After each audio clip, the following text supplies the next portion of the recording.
I didn't want to linger just on the negative stuff. I really wanted to celebrate the fact that these two players have made history and people will always remember them. I think you can come seventh. I feel like He will never set foot in Perugia again.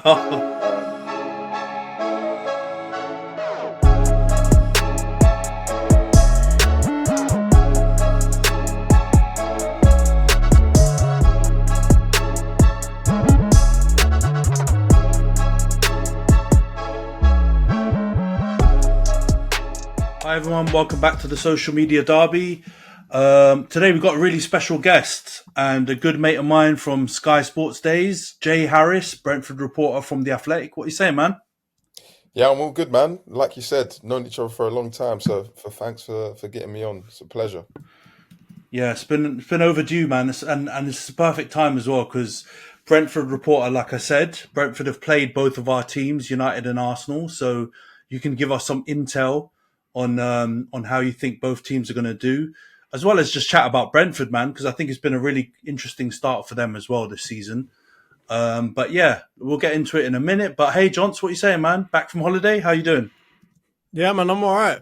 Got back last night, so I've probably been better in the jet lag department. But I'm happy to have Jay on as well because yeah, I read the article and got a lot of questions and just a lot of respect as well. So definitely interested to hear more about Brentford too because they are let's say a team that has quite a lot of stuff going on and are performing really, really well. Unfortunately, couldn't get the win against United, but we'll gloss over that part. Yeah. That's true. Before we get into the chat, for those of you watching on YouTube, please subscribe to the channel, like the video, share if you can. Drop comments as well in there because you'll see me and Jonty both replying to people pretty actively. For those of you listening on Spotify, Apple, or any of the podcast platforms, please follow. Give us a 5-star review if you can. That will obviously help us, work the algorithms and get more people listening. But yeah, let's get into it. So Jay, obviously, we joked about it a little bit off screen. Brentford reporter, also Arsenal fan, so you're in a perfect position to chat about both Brentford and Arsenal, and also Brentford have played United, so you can chat about that as well just before the international break. But let's get into the starts to the season. So I guess it's varying degrees, isn't it? Arsenal in second or joint top, depending on how shameless you want to be. United in 10th, and then Brentford in 15th. So kind of like varying different sides of the table. But first of all, what have you made of Arsenal's start to the season?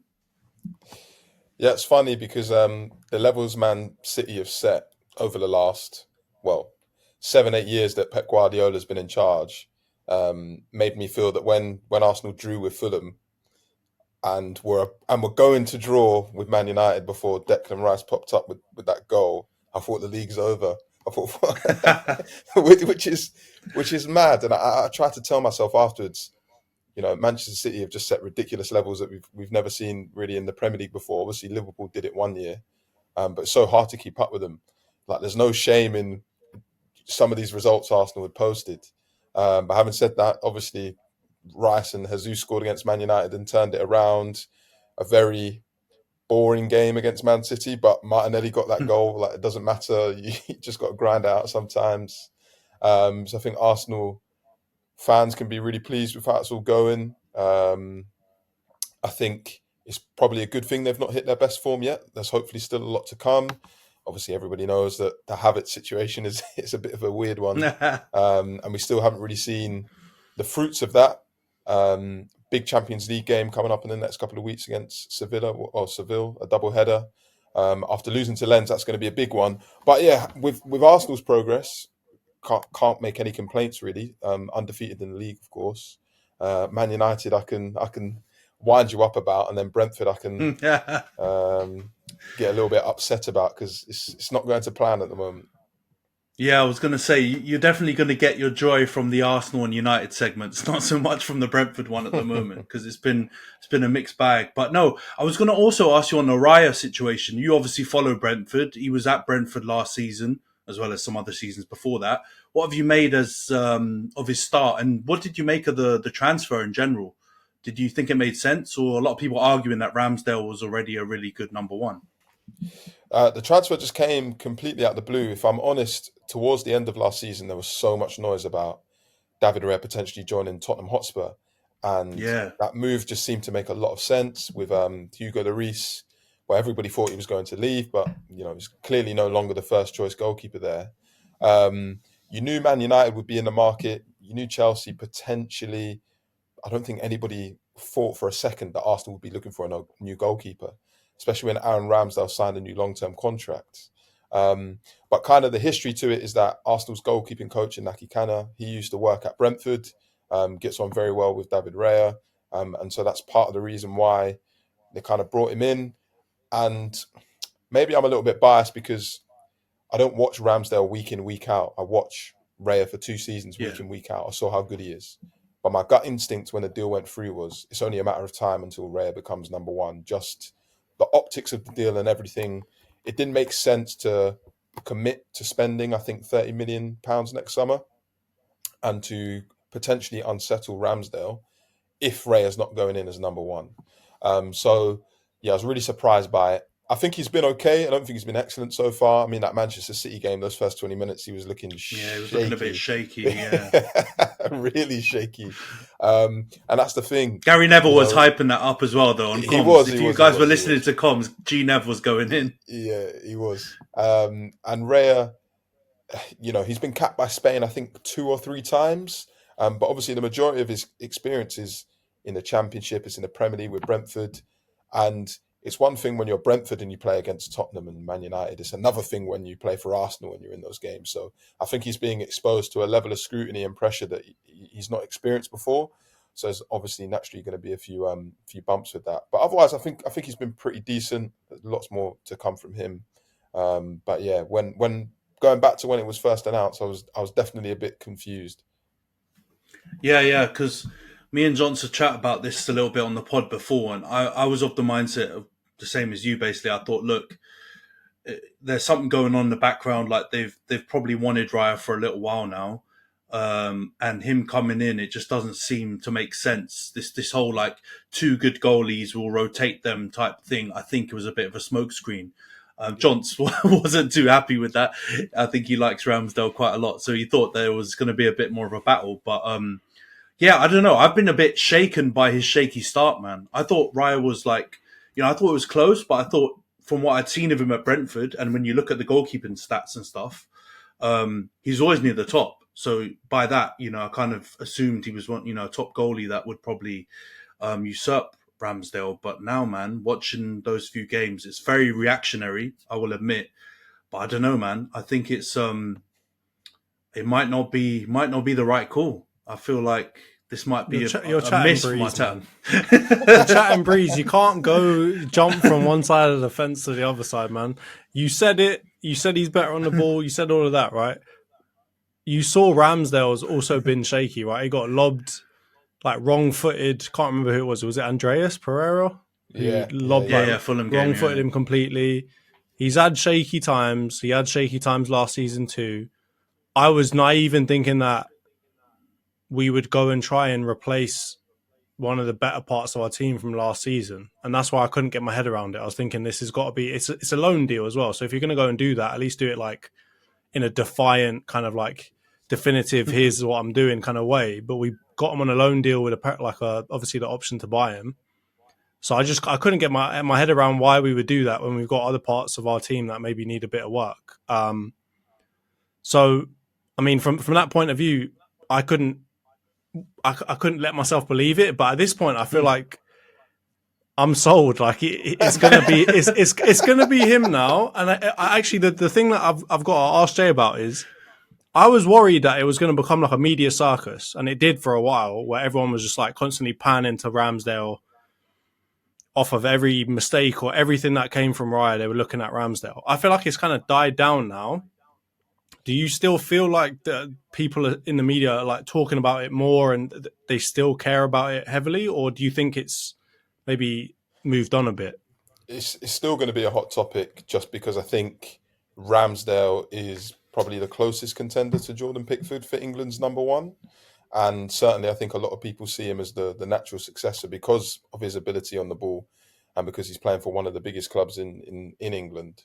So for so close to Euro 2024, for him to be in this situation where he's not playing regularly, I think there will be weeks where nothing happens and it's not to talk about. But if Jordan Pickford suddenly got injured this weekend, for example, the interest in the Ramsdale Raya situation would just spike back up instantly. And Raya has been shaky, like we've all just alluded to it, but he's been not saved by the results, but the results have meant that people have kind of moved on from it. Now he's kind of had, 5 or 6 games. If that continues into the next 5 or 6 games and he's still, showing signs of nervousness by the November international break, then I think, people will start to question again whether Ramsdale should be given a better chance. But who knows? It's interesting, that's for sure. I welcome it, man. As much as I like Raya, I need Onana to have some company down here in the mud. I need another goalie to help out, man. But no, let's just confirm. I had him as flop of the season as well. It's so annoying. I had him as flop of the season and I swapped it because I lost my bottle. Yeah, Onana, that might be a bad move, bro, because Onana's looking bad. And I really want him to be good, but yeah, it's not looking good at the moment. But we will try not to be too reactionary. Let's move it on to... But wait, quickly, before we move it on, Jay, you think Arsenal are going to be a title challenger, yeah? Even though, things have not been perfect yet, they're a title challenger, right? Definitely. That's kind of a positive thing that everything's not perfect yet, because it means hopefully they've got time to grow into the season. Whereas last year, you could say they started so well, they then struggled and tailed off to maintain it.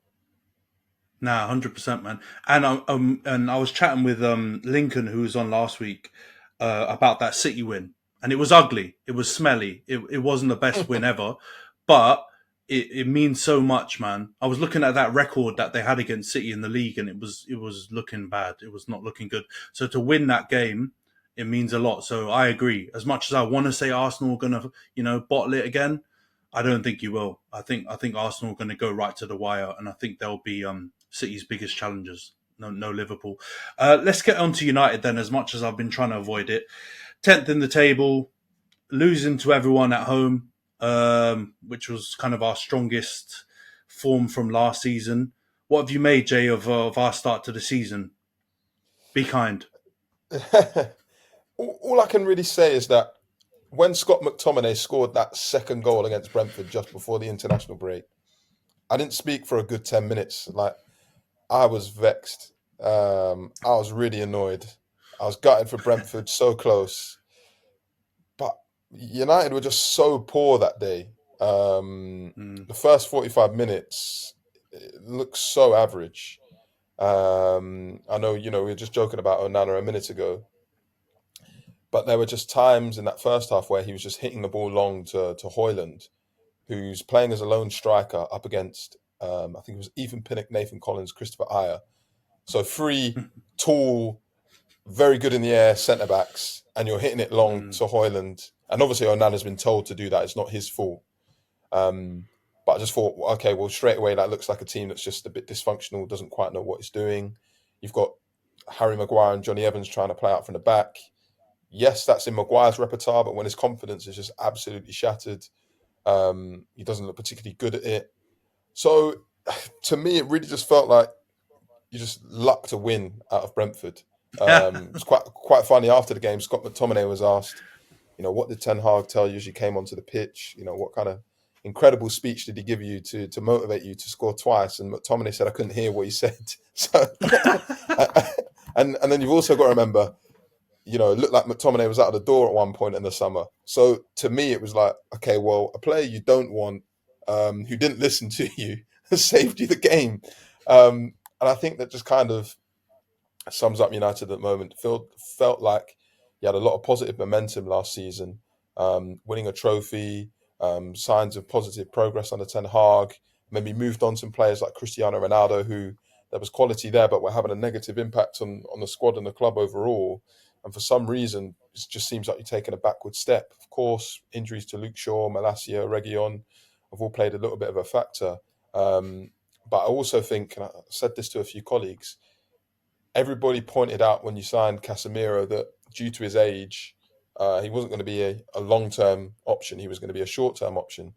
So if you've now already brought in Amrabat and, Casemiro was sacrificed at half-time against Brentford, and Amrabat was kind of given a shining light, and I thought he played very well. that says a lot about the club's recruitment decision a year ago to buy Casemiro if he's already having a shaky start to the season. So there's just so many decisions all over the place, on the pitch, off the pitch, for United, that just make you raise your eyebrows and think, surely there's a smarter and better way of doing this. No, there definitely is a smarter and better way. It's just not one that we've decided to go down for the last 10 years or whatever.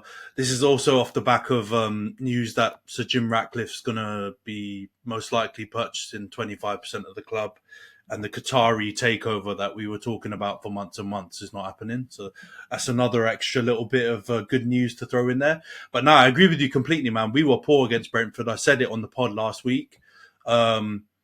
And it was one of those where I could barely get, any kind of happiness or joy out of that last minute winner. And I'm not trying to do it to be like just a moany prick. Just like you said, it was hoof it, long ball. It's not a style that we think Ten Hag wants to do long term. So there's no like sustainability in that style. It's all the players that he was trying to sell, all his unwanted toys that were helping him get the win. Maguire with the assist, McTominay with the 2 goals. Meanwhile, a bunch of the players that he's bought, Casemiro, he was terrible in that game. And you mention it, I called out Jamie Carragher's article that he wrote about him, and that Casemiro was a bad deal for that length of contract and his age and everything. But I've had to hold my hand up and just admit that was my bad, because at the moment, it looks like he's lost his legs. It doesn't look like a form thing. At the beginning, I was fighting Jonty on the pod week after week when he was getting run past and said, oh, no, it's just a form thing. He's been sent off bare times. He's probably lost rhythm, whatever. He's gone partying for the summer in Brazil. He's just come back. He'll take a bit of time to warm up. But I'm not sure now. I feel like everything I've said is just absolute rubbish at this point, and we're just looking... Yeah, we're not looking good. I really don't see light at the end of a tunnel. Like, that Brentford win didn't give me any sort of hope. Like, there were no like shreds of hope in there for me looking at United, and I'd be surprised if we got in Europe now looking at this. So I was actually going to ask you both, Johns, as well, because I haven't spoken to you. Do you think we've got any chance for top 4, or is it just a top 6 hit and hope? What do you think, Johns? Starting with you, do you think we've got a chance? I think you can come 7th. I feel like you can be on the back end of that. Yeah, I mean, like, you can't. I don't think you can get that much worse. And I mean, like, with injuries, you hope some people come back. You hope Højlund looks good at least, I think. And I mean, one thing to say about that Brentford game was that Pinnock was on smoke the whole game. Like, he was locking everyone down. I don't know what happened. Pinnock was absolutely class in that game up until the last 3-4 minutes in kind of the added time. But I think you will get better. Like, you kind of have to. And if you don't, Ten Hag's gone, mate. he's got to be gone. Like, if you come 10th, you're holding the same smoke that Chelsea held last season. I'm sorry. You've got to. Yeah, I mean, that's fair. We should probably hold more, because like, we haven't gone and bought developmental players like Chelsea have gone for like a clear like under 24s strategy. Like, we've gone and bought like the finished articles of Varane, 30 years old from Real Madrid, Casemiro, 31 years old, 30 years old from Madrid. Like, we've gone and bought the best of the best. So yeah, I don't think we can like kind of weasel out of any kind of really serious chat around us, because we've been absolutely disgraceful, to be honest. So what do you think, Jay? Do you think do we got a chance for top 4 or top 6, or you like Johnson think 7th's the best that we got? I think you can never rule out top 4 entirely, just because we are still only 8 games into the season, and you never know. Man United might suddenly turn it around. But if I'm being brutally honest, then yeah, I think top 6 at this moment in time looks like the best you can kind of hope for and ask for, which speaks volumes about the kind of direction the club's going in. Because this time, well, not this time last season, at the end of last season, it kind of looked like, with the trophy wins, getting into the top 4, looked like a Turner had been cornered. A corner had been turned. But I think, with Rashford out of sorts, long-term injuries. Like I didn't even mention Lisandro Martinez earlier. It's very difficult to find that form and find that rhythm and hit your stride. As John's mentioned, I think Hoyland's looked really good. And, people like Hannibal, there's a lot of chatter around.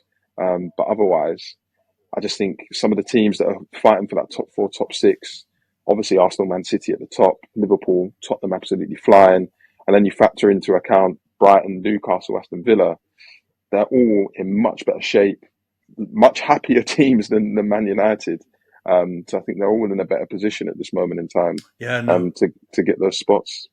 Sorry to say for you. Yeah, no, I hear you, man. I think you're probably on the money. I think it's the toughest time for a big team to have the kind of drop off that we're seeing United have, because you've just got so many teams from that kind of that pack just below the top six teams who are made really good signings, made really good coach choices, and just look like they're on the up.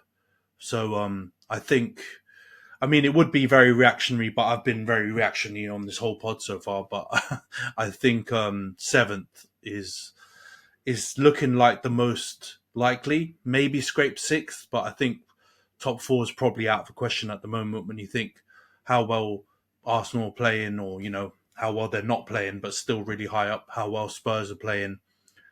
City are always going to be there. We haven't even talked about Liverpool, so top four is. Let's look on the bright side. You might get knocked out of every other cup, and you might be able to concentrate at least. And on top of that, maybe you'll have an opportunity to play all your youngsters, right? Like if Casemiro's out for ages, maybe Kobe Mainu can come back in again. Pellistri can get some more good game time. McTominay playing in an attacking position, who knows? He might turn into something completely different. So maybe it's a good thing, I guess. At some point, you've kind of got to change up the way that you're doing things if you're not getting results. So, yeah, no, I think you're right, man. I think you're fair. I think a lot of United fans they'd put up with mediocre results if we could see youngsters come through and we could see a style of play developing. I think more so even than scraping 2-1 wins at home to Brentford with Scott McTominay scoring 2 last-minute goals. You know what I mean? I think you'd find more United fans are on board with, kind of seeing a style develop, seeing youngsters develop, and seeing a bit more harmony, because it did look very disjointed. But Jay, let's get into your team then, man. The team that you cover, Brentford, currently sitting in 15th. I know it's kind of a false position because obviously you're, the team's without their star striker and Ivan Toney. But do you want to just give us a little summary or kind of give us an idea of how Brentford have started the season? Because just looking at the table, you might think it hasn't been a great start to the season, but how do you think they've fared so far? I think the honest truth is it hasn't been a great start to the season, which is so strange because after those first 2 games, drew with Tottenham, who are obviously top of the league, and beat Fulham 3-0 away from home, you're thinking, it doesn't even matter if Ivan Toney's suspended until January. They look like they're going to be absolutely fine. But since then, at first they found it difficult to win games. They should have beaten Bournemouth and Crystal Palace at home. That happens to every team. Nothing too much to worry about. Lost a really tight game to Newcastle on quite a contentious penalty decision, shall we say.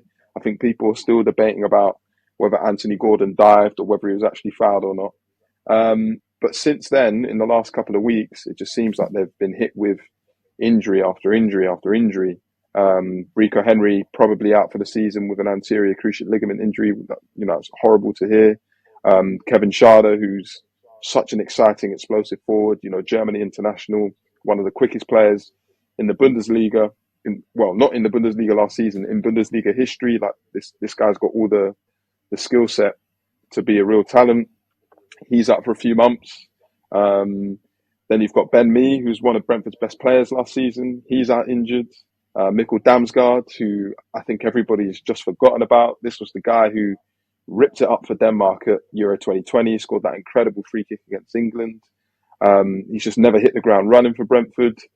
Keane Lewis Potter, who was their club record signing, £60 million last year. He's picked up another injury. So all of a sudden, Brentford, who for the last 2 seasons in the Premier League have pretty much had everything their way, there's never really been too many periods of time where they've struggled for form, maybe apart from one point in their first season.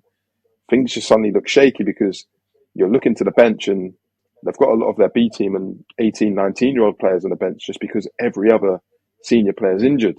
So there's a real lack of depth at the moment.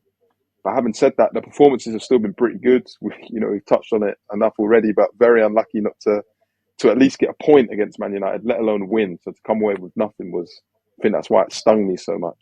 But they play Burnley on Saturday, and that feels like a pretty big game. Because if they lose to Burnley, then they suddenly get really dragged into that conversation around the bottom three, and we don't want to be anywhere near there. That's for sure.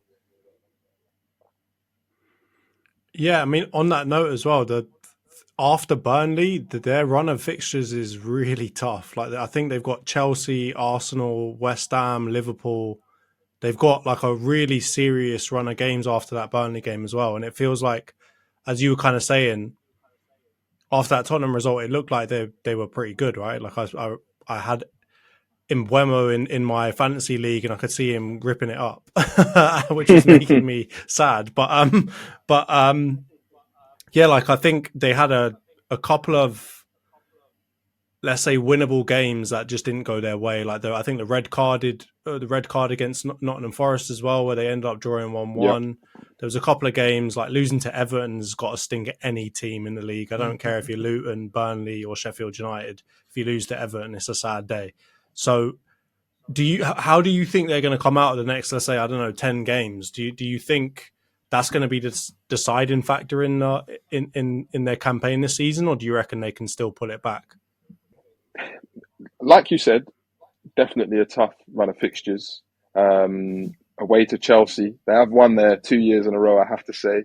So maybe not the hardest game in the world. I hope I've not jinxed it now. To be fair, Brentford do seem to actually play quite well against top six teams. They've got a really good record against top six teams. It's definitely one of the best in the entire division. I think it's up there alongside Man City, Brighton, etc. But that's when they had Antony, David Raya, etc. It's going to be a very different prospect without them now. I still back Brentford to get through this difficult spell. I think the only game I'm really worried about was that defeat to Everton because they looked really out of sorts. Nottingham Forest, they looked a bit disjointed, but I thought they were kind of back to themselves against Manchester United. It looks like nobody's picked up an injury during the international break. So I trust them to pick up a couple of points along the way, and I think they'll be fine. It's just Brentford have been so well run over the last 10 or so years since Matthew Benham became their owner that any sense of things going slightly wrong is almost a little bit of an alien concept. But I think they'll be fine. So, Jay, let's chat now that we've talked about kind of the starts to the seasons and everything. Let's chat a little bit about something that we mentioned earlier in your article about the Windrush Generation footballers that you've done as part of the Athletics Black History Month series. First of all, how did that come about, and what was it like? Obviously, speaking to legends like Viv Anderson for that article. Just came about where a couple of editors at the Athletic were throwing around ideas for Black History Month. They know because of my Caribbean heritage, it's something that I feel really strongly about talking about authentically and kind of using my platform to bring some of these topics to light. And they just mentioned Windrush Generation footballers. And I said, yes, please. And that's as simple as that. And speaking to Viv Anderson, who was the first black player to represent England at senior level, and Brendan Batson, who was the first black player for Arsenal, was really special. I'm not going to lie about it. Obviously, I tried to remain professional throughout my interviews with both of them. But towards the end, the final couple of minutes, I couldn't help but tell both of them, look, my dad grew up watching you both as two people from the Caribbean. You're very inspiring for our family, and hearing about some of the trials and tribulations they had to go through and they survived through was inspiring, but also I didn't want to linger just on the negative stuff. I really wanted to celebrate the fact that these two players have made history, and people will always remember them. And they were great fun to talk to, very lively, typical Caribbean men of that generation, very jokey, very friendly. And I really loved chatting to them. Really, really loved it. Two of my favorite interviews I've ever done, for sure. Now, it came across, man, in the in the article, because when I was reading through it, it just felt like, it just felt like you guys were having just like a really candid chat, to be honest. And that's one thing I really enjoyed about the article too, was a lot of it wasn't just centered on obviously the struggle and kind of the difficulty it was kind of trailblazing as black Caribbean players in, quite a racist game at the time. It really captured a lot of the joy as well, man. So when I read that article, obviously wanted to reach out to you and try and get you on the pod, because I just, during these months, they're my favorite months: August, September, October, because you've got South Asian Heritage Month, you've got East and Southeast Asian Heritage Month, and you've got Black History Month in the UK. And you see really, really great stuff, but also, a lot of it kind of rightly and understandably centers on a lot of struggle and pain and a lot of that stuff. And sometimes we miss out the moments to cover like some joy. And I really got that from the article, man. And Viv Anderson, obviously ex-United player as well. He holds a special place in some of our hearts. I'm going to just try and focus on the positives, man. It's also United. There's not many positives, so I've got to try and focus on the good things. And so it was great, man. It was a really good article. And I'm looking forward to reading other articles that come out in the series. And I know from our time at Sky how passionate you are about diversity of the game and obviously your Caribbean heritage. So yeah, it was made me really happy to read that, bro. And do you have any other like things going on in during Black History Month, or are you doing any other special things you wanna call out and highlight? Yes, I've got a slightly strange story coming out next week or the week after. And I say strange because I did this 5 or 6 months ago, but I basically spoke to Brentford about what happens when players get racially abused. You'll always hear a statement saying Brentford in the Premier League condemn, discriminatory abuse of all kinds, etc. But I just said, what kind of happens after that? Is there anything I can do, or is there something I can learn? And Brentford said, well, why don't you come down with us to a racism education session at a local school? So I thought, all right. And it was with like year 6 children, so 10 and 11-year-olds. And firstly, what struck me straight away was that a lot of them at that age can speak very eloquently and very intelligently on racism, equality, and diversity, which I'm not too sure if our generation maybe would have been able to do. I don't think we maybe would have been taught about it in the same way. So that was the first really encouraging thing. And I think it was just dealt with in a very clever way, forcing the children to think, not in a way that, they're suddenly hearing all this really negative language and it becomes quite a traumatic lesson, but just done in quite a smart way. And the example that Bevan, who was the gentleman that ran the session for Brentford, gave, he basically said, right, classroom, I just want to ask this question to the girls. Boys, don't answer. And he said, girls, do the boys let you play football with them at lunchtime? And all the boys, honestly, they were flying out their seats, waving their hands, going, sir, let me answer. And Bevan goes, no, only the girls. Girls, do the boys let you play football with them at lunchtime? No, they don't let us play. We always want to, they don't let us. And then the boys, you can hear them saying, but sir, they're rubbish. They're not good enough. They're not quick. They're not strong. And Bevan goes to the boys, well, you've all just told me what equality and diversity looks like, making sure people are included. And you're not doing it every day in the playground with the girls. You've spoken and you've watched videos of how footballers have been made to feel when they're receiving this abuse online. They're not feeling included. They're not feeling equal. And now I challenge you to change your behaviour and make sure the girls are included every day. And I thought, what a clever way of bringing something down to children at their level, making them understand something through day-to-day interactions. And it's just always stuck with me because, you had these boys who thought they were clever giving the right answers. Then all of a sudden, all these holes were put through their logic. And it'd be really interesting to know if, maybe I'll visit again in a year and I'll try to find out if those boys did let those girls play football with them. But yeah, shouts out to Brentford, because I thought it was a very clever way to educate the next generation. No, 100%, man. And that's a really good point.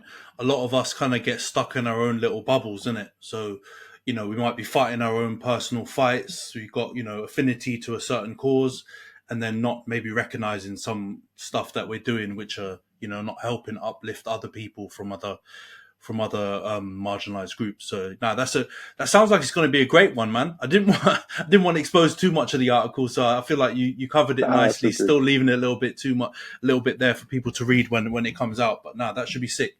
And before we wrap up the interview, because I know you got to go, man.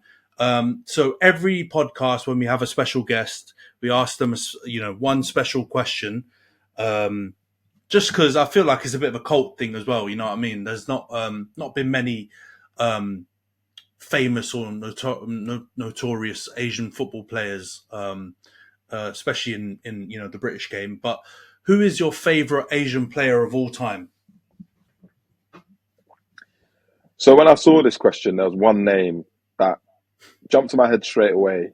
And as you mentioned, there's not been many, certainly in the Premier League, and certainly as an Arsenal fan. We've obviously had Inamoto, Miyachi, and they never quite had the impact that everybody thought they would. I have to shout out Son Heung-min, because he's obviously just a fantastic footballer. But the person that immediately sprang to mind, and I have to explain the context behind it, is An Hyung-hwan. Now, I'm hoping you two know who that is. The scorer of South Korea's infamous golden goal against Italy at the 2002 World Cup. Now, I was 7 at the time, and that's the first tournament I properly remember. I can remember England beating Denmark. I can remember England getting knocked out by Brazil. And I was just fascinated with golden goal. Just absolutely, I'm gutted they got rid of it. I just thought it was the coolest way to just to end the game. Bang. And obviously, An Hyung-hwan scores this goal against Italy, against an Italy team that Francesco Totti had been sent off, I think, for diving. I think you had Maldini, Del Piero, Buffon saved the penalty from An Hyung-hwan. And then An Hyung-hwan scores. Italy get knocked out. South Korea progress to the quarterfinals. And what people might not know is that An Hyung-hwan played for Perugia in Italy at the time, and it only scored 1 goal in 15 Serie A appearances for them. So this caused a bit of a madness. Now, I've got the quote from Perugia's owner at the time, who said, he will never set foot in Perugia again. He only decided to play like a superstar once he was up against Italy. I consider this behaviour to be not only a wound to my national pride, but also an offensive act against a country which opened its doors to him 2 years ago. I have no intention of paying a salary to one who was the ruin of Italian football. So purely for ruining Italian football alone, I will never, ever forget that moment. What a clutch moment that was. In a tournament that your country was co-hosting. Just phenomenal moment. And for people that were wondering, the Perugia owner changed his mind and did actually want to keep him, but I think An Hyung-hwan realised he wasn't everybody's favourite person, and so he left them. But that moment will just forever stay with me. So more of a cult hero than a favourite player, but someone I won't forget for sure. Nah, bro, I have to admit, I don't know about you, Jonty, but that's probably the best answer to that question. That was class. That was absolutely class. That was so good. Honestly, storytelling on point, little cult hero player, facing all of that grief. But the Italians, the narrative, I don't know if you guys watched the podcast last couple of weeks, but Lincoln's narrative XG was through the roof on that. Just it's crazy. But Korea as well, semi-finalist, man, the best an Asian country's done in the World Cup, in that World Cup. And I have to admit, man, as a young Asian kid watching football, that was a big moment. It was a big moment to see a country of people that you think look like you, that you have like an affinity to, even though we're not Korean in any way. but it was a big deal, man. And he's definitely an obscure cult hero player. That I'm gonna search him up now, man. You guys are not gonna want to check out my Google search history after this because it's gonna be filled up with him, man. Especially off the back of that Pep Korean guy comment recently. I'm trying to uplift all my Korean brothers, man, because they're taking disrespect. Exactly. They've been putting in work. But now, Jay, thanks a lot for coming on, man. We'll let you go. Big up on the article, man. It's a really, really good one, and looking forward to your other article coming out and just doing the amazing work you're doing at the Athletic, man. You're doing a great job. So shout out. Thank you very much for having me, guys. Enjoy the rest of the pod. But yeah, absolute pleasure to talk, man. Thanks for having me on. Cheers, Take mate. care, bro. Have a good one. So, Johns, now that Jay's left, we can talk Brentford properly. But nah, just joking. Jokes aside, that was sick, man. I would recommend everyone go and check out that article on the Athletic.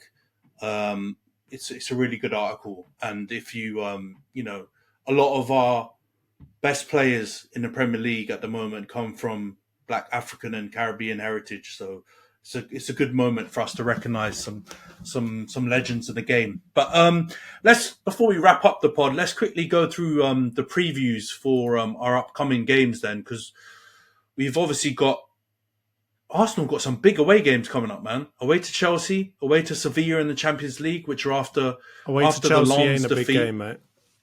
I knew you were going to say that. How dare you talk badly of them? But now you've got Sevilla as well, away as well. So first of all, how do you think the Chelsea? Well, I'm going to guess from your reaction, your 3-point collectors at Stamford Bridge. Yeah, but I don't think it will be as easy as it would have been maybe like 5-6 games ago. Will be. The worst thing about it is that, like, coming off the back of this City win, we've had like this break now, so like we don't even get to take like the high, the momentum of beating City straight into this game. So there's going to be that little kind of lull, and Chelsea have looked slightly better recently, right? Like last game or two, they've looked a bit better than they were before. They've won the last 3. There you go, right? They've won the last 3. I think. Something is changing, or the kind of the wheels are starting to turn. They're starting to get some momentum. So I don't think it'll be an easy game or a straightforward game. It's at Chelsea as well, and that them fans are going to be getting up for it when we come, right? Mm-hmm. Like they, regardless of how well they do this season, if they get a couple over us, they'll be talking about it for years, won't they? So yeah, I don't think it'll be straightforward. I can see it being like a smash and grab, like 2-1 type of vibe. But I think for Arsenal and for Arsenal fans, we've got to be expecting to win that. Chelsea have not looked the best this season, so we've got to go to Stamford Bridge and smash them. Sevilla game, I see us losing that, man. That's a tough one. Really? You'll be in trouble. You'll be in trouble in that group if you do, though. I know. This Lens thing is really battering us, really. Bloody Lincoln, man. Why'd you have to come out talking all that breeze about us battering them? He was on smoky settings. He was too smoky for that game, man. I knew he was going to set himself up for failure. And he said that about Jorginho, and then Jorginho is like one of our better players. He's got the jinx going on. But no, do you really think you're going to lose that? Because I don't think you're going to lose, man. I think it might be a draw. But I think you've kind of put yourself in a position, I think, where you have to go for it and sort it out, man. So I think it would be a shock if you lost back-to-back games. I know you haven't got like amazing European pedigree over, the last few years with Arteta, but I think you should be able to do it, man. Well, I mean, I think it's going to be I reckon we're going to lose, but I think it could be also like a shaky draw. And the reason I say that is because, I know that a lot of people build up like this aura around Sevilla and a few other clubs, right, in European competitions. But that stuff is built, that aura comes for a reason. That aura has been built up over time, and Sevilla know what they're doing in Europe. And their fans are going to be up for it. We're like the big dog in that group. So they're going to be up for that, man. And, we've seen before what they've done to teams coming over to them Not even coming over. Yeah, to let's them, not just talk. in general. Let's not talk about that because that's Exactly, aimed right? at me. Getting So let's like not talk about that. 45-year-old Jesus Navas just playing the game of his life, bro. No. So yeah, I don't want us to like overdo that one at all and think that we're going to walk into Sevilla and batter them when we can't even beat Lens, mate. So No, I think Lens is a warning though. Lens is the warning you needed. I don't think as much as Arteta's not flawless and your team hasn't been flawless over the last couple of seasons as good as they've been. They do tend to learn from some of the mistakes that they've made. So I think the mistake against Lens was a bad one, but it's recoverable. So I agree with you though. I do think it will be quite shaky, but I think a draw, you could sneak a win. But I really can't see you losing, man. All right, John. So let's move on to the United games then. Away to Sheffield United, at home to Copenhagen. And I'm going to get on Lincoln smoky settings with the Sheffield United game. I think we should be slapping them up at least 2-0. And yeah, if we don't, then I'm really going to be buying into the United crisis talk. And, all future pods, I'm going to be sitting here like a silent little field mouse, not saying anything, no banter coming your way. Doesn't matter if you guys stink it up. Unfortunately, I'm just going to have to hold it for the rest of the season, because if we can't beat Sheffield United away, the amount of grease that I've been chatting about them on this pod, I don't know if they've got fan channels or podcasts or anything like that. If they did, they're going to be on my ass. But yeah, if we can't beat Sheffield United away, it's a wrap, bro. I'm dead. Finish me off. But what do you think? Do you think that's actually going to happen, or do you think we're going to take another L? I don't see you keeping a clean sheet. You might win. That's a very fair. I don't know. You're not keeping a clean sheet. I mean, with who you've got in defence right now. I mean, Johnny Evans looks all right, but I mean, everyone else stinks. So one man defence, Johnny Evans, exactly, my guy. If you could have 5 Johnny Evans, 1 in goal and then 4 at the back, I think you'd take them at this point in time. So yeah, I don't see you keeping a clean sheet, but I don't see you losing. I mean, Sheffield United, you lot stink, but they are on a different level of stinking. Yeah, so toxic waste stinking, yeah. Exactly. Atrocious. So yeah, no, that's our only saving grace. That's our only saving grace right now, honestly, is that there are some teams out here that are smellier than we are, and even as bad as our players have performed, they still turn up in those moments seemingly against the rubbish teams. So let's hope we get the W, man. If not, we're in trouble. You're lucky it's a farmers league, essentially, yeah. Yeah. This guy, he's back from holiday with a bang. You shithouse. All right, let's move on to... I was watching all of the games and the highlights that I could. So trust me, I've seen how stinky you lot are. I was hoping you were out of the country and you just came back and it was like how it was before you left. But unfortunately, they've got Premier League football in China, guys. More football than us.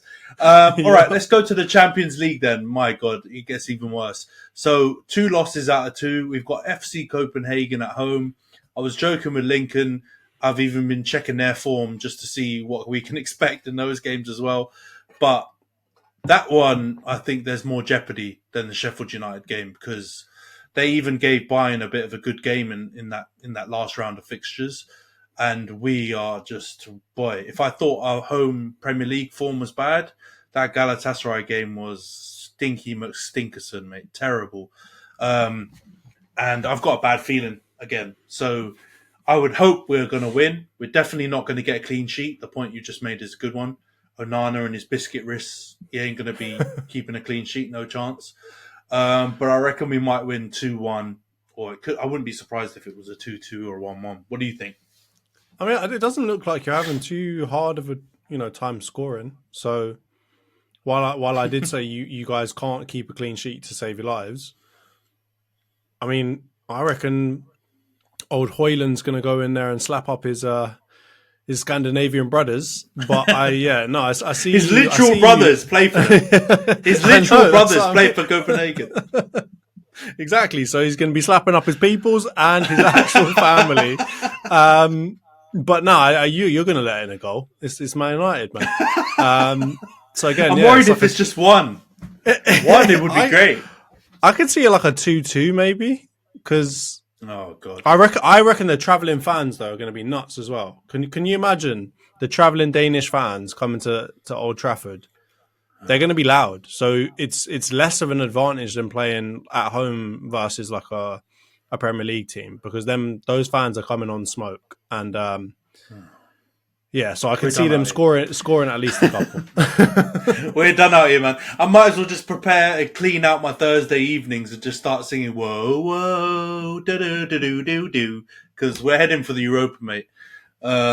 Actually, let's just finish bottom and not even get in the Europa. That would be great. Just kick us out of Europe altogether. That's fine. Just sandbag all of it and let's just go tank straight it. out. Yeah, let's tank it. Let's just move like we're the Philadelphia 76ers after we've lost all of our best players. Straight tank, and let's just see what we get in the draft. Exactly. Give Ineos just a fresh slate. Oh mate, pain. I was joking on the last pod that Lincoln was hilarious and it was the most I'd laughed, but I was lying. This having you back has been great, man. Good old brotherly laughs. But no, man, we stink, and I'm dying inside because it's just there's nothing left for me to enjoy football wise. I just watched a rugby yesterday. That was fun. Come on, the Boca, South Africa, yes, come on. New Zealand got a team that I support. Well. Come on, boys. I know. I'm going to convert to rugby. Even Georgia was saying to me yesterday, "Oh, you like watching the rugby now?" I was like, "God, I have to." The state Man United are in. My God, yeah. But anyway, let's hope our teams come through it, man. You've got a really tough couple of games, but at the same time winnable. We've got what looks like really easy games on paper, but the way we're playing, it looks really difficult. So, yeah, let's see how it goes, bro. The narrative XG, which I'm stealing from you, Lincoln. Cheers, brother. Is going to be high on both of our sets of fixtures. So let's see how it goes. Of course. But this has been a great pod, man. Always good to have you back, bro. And yeah, let's hope our teams do well. And big up. All right. I'm back and I'm ready for it. Come on, United. Give me what I need, son. Give me that ammunition. All right. End the pod now. Cheers, guys. Speak to you next week. Wrap it up.